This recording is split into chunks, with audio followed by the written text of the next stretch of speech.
First, I would like to thank all of our witnesses for being here today. We have assembled a very knowledgeable group. They bring their personal experience and a wealth of information from research and work in the field. Congress has not held a hearing on the use of paddling in schools since 1992. Corporal punishment refers to the application of physical pain as a method of behavior change. We are not talking about situations where a school official may need to restrain a student, nor are we talking about using physical force as a means of protecting members of the school community subject to danger. Ohio is the most recent state to ban this practice last summer, but corporal punishment is still legal in 20 states. According to data collected by the U.S. Department of Education's Office of Civil Rights, the use of paddling in schools has dropped each year, but there are still hundreds of thousands of students who are paddled. The most recent OCR data is from the 2000-2007 school year, which indicates that over 223,000 students were paddled in our nation. The OCR data also indicates that minority students and students with disabilities are paddled at higher rates. The most recent available statistics show that African American students are subject to physical punishment at school at about twice the national rate.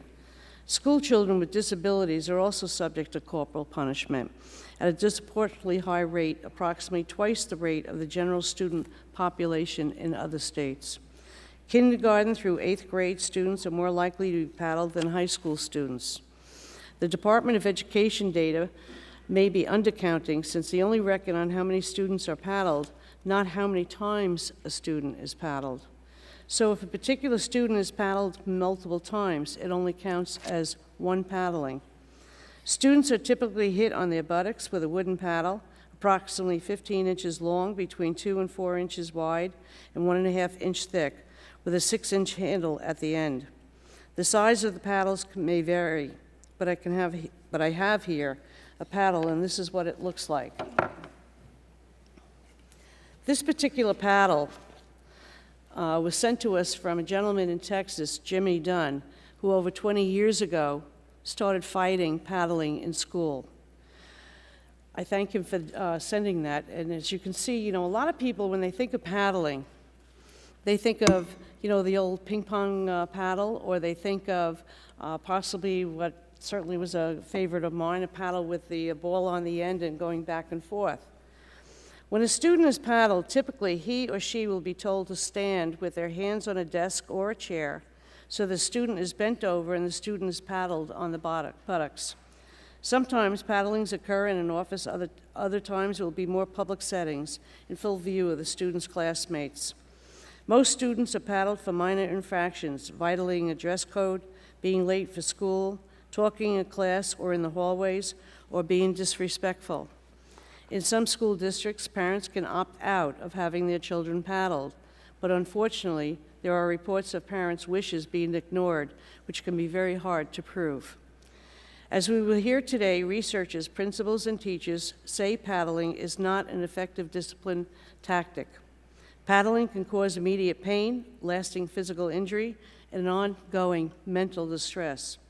We will also hear that paddling causes lower school achievement, antisocial behavior, and a tendency for school avoidance and school dropout.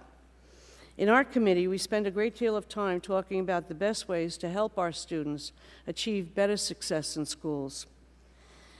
How can we talk about safety in schools and not bring sanctioned hittings of our students into the conversation?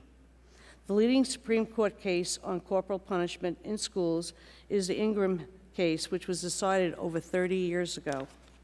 This was at a time when only 2 states had banned corporal punishment, and when the social science disfavoring corporal punishment was not as compelling as it is today. The federal government has outlawed physical punishment in prisons, jails, and medical facilities. Yet our children sitting in a classroom are targets for getting hit. We know safe, effective, evidence-based strategies available to support children who display challenging behaviors in school settings.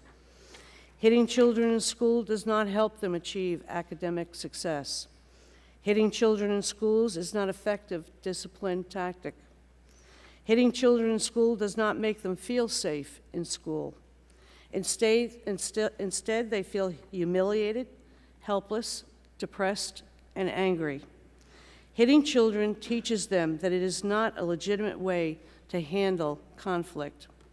We are adults. We shouldn't be hitting kids in schools. Instead, we, as a nation, should move toward these positive strategies when it comes to our school children. It has been 150 years since the first state banned this practice in schools. Since then, 29 states have done the same. But it's still occurring every day in our nation, and we still have hundreds of thousands of students being hit in our schools today. Soon I will introduce legislation on this issue to end paddling in schools, which I will urge my colleagues to support. I look forward to hearing from our witnesses.